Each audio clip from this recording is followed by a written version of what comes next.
We are 4 minutes till, so we got plenty of time to go over the rosters. Yeah, let me pull up the stream link, post that in OOC.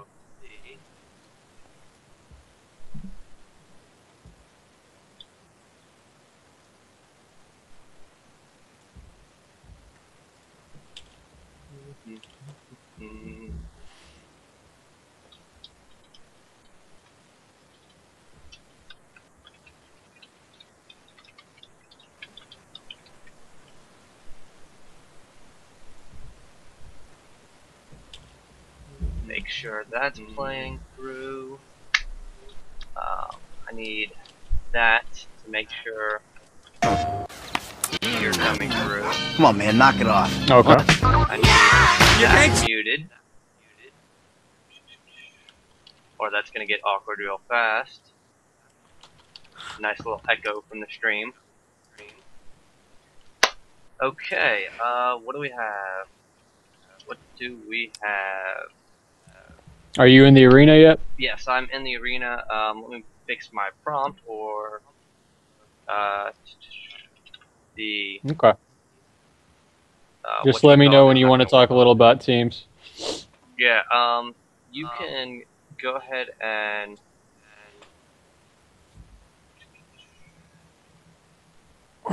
Here we go. You can go ahead and start going over the teams while I get everything set up on the. I gotta switch over to Mudlet.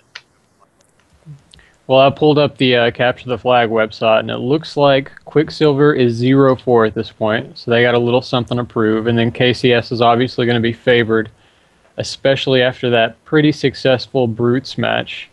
Like, just getting 2 points against the top tier team is pretty impressive. The rosters for the night are Sean, Marilith, Grindel, and Hartney for KCS. That's not too surprising, except they put Hartney in again. So I guess they're trying to get him some field experience. I don't think it should be an issue, just because they have a lot of good players, and that damage might actually mean something when you're not comparing it to a priest who can ER and then out-damage you. Quicksilver's team will be S. Javar, Elman Hydra, Atherin, and I am not seeing a fourth, so they may have an issue here. Yeah, it's just got Atherin's name 3 times, so they may be 1 short tonight, which would make this fairly decisive. Pretty one-sided, yeah. Okay, let's see. Yeah, that's unless the M just hasn't added the third or the fourth guy.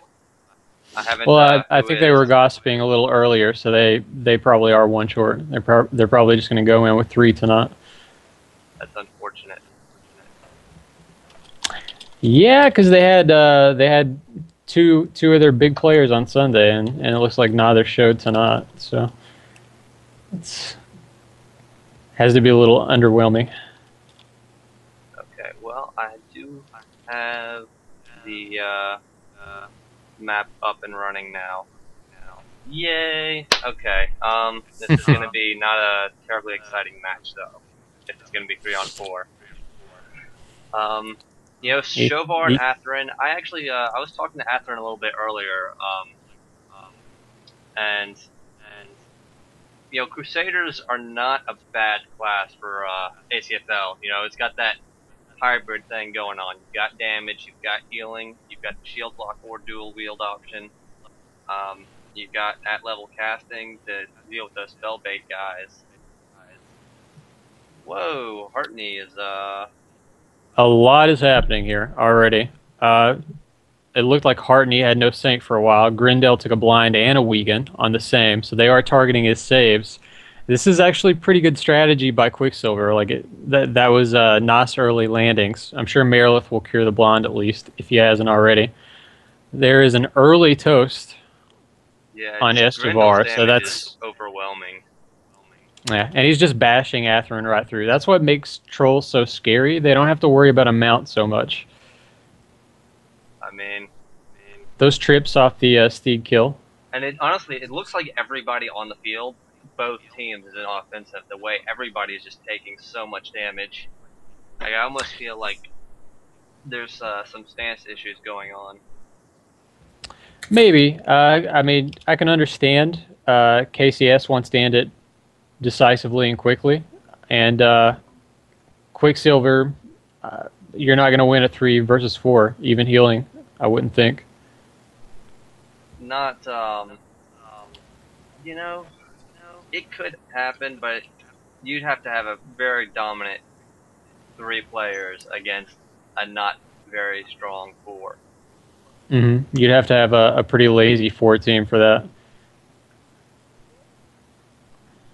And Marilyn, Grindel, Sean, that's not a lazy 3 players from Card Sharks. No, not at all.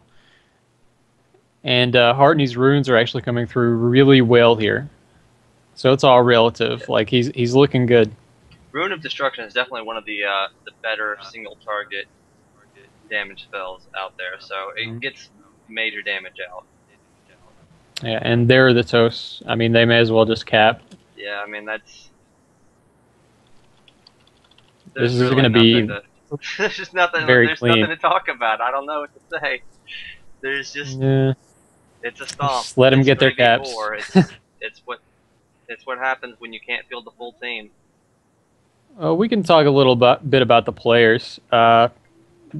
Just as an example, one thing that you can give Elmenheider credit for is that I believe she's in South Africa, and she wakes up at a pretty grotesque time for her to play this every night. So for her to do that and still, be missing a person is a credit to her for sure. I mean, it's the first cap. They'll go ahead and get 2 pretty easily here. But it's interesting. I mean, not that they have to here, but even still, you should still really have the second person ready to capture. And they're not doing that. It's just it's something you need to be in the habit of doing, and if you're not, if you get lazy about it in matches that are already won, you may forget to do it in matches where it's a little more pressing. Yeah, it's beneficial no matter how you slice it, because if you get those 2 caps off, they're practically 2 free caps most of the time, especially when you clean the team across the board. There's nobody early coming in.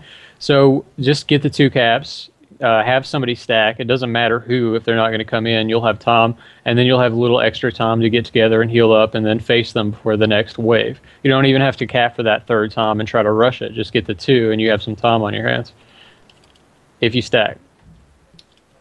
It's just a little bit of sloppiness that, as I can be a little bit nitpicky, and that just it gets on my nerves a little bit. Yeah, there's no reason not to do it.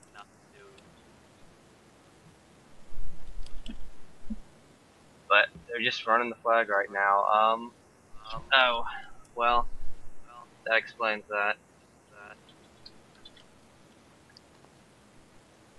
Team Blue. I forgot to set the teams on the map. Haha, I'm so good. Bam.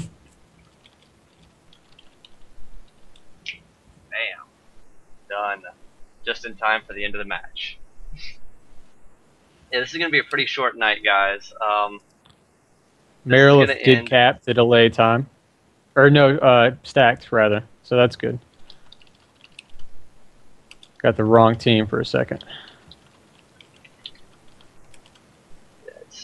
This should be okay. They'll just rescue on through and finish up.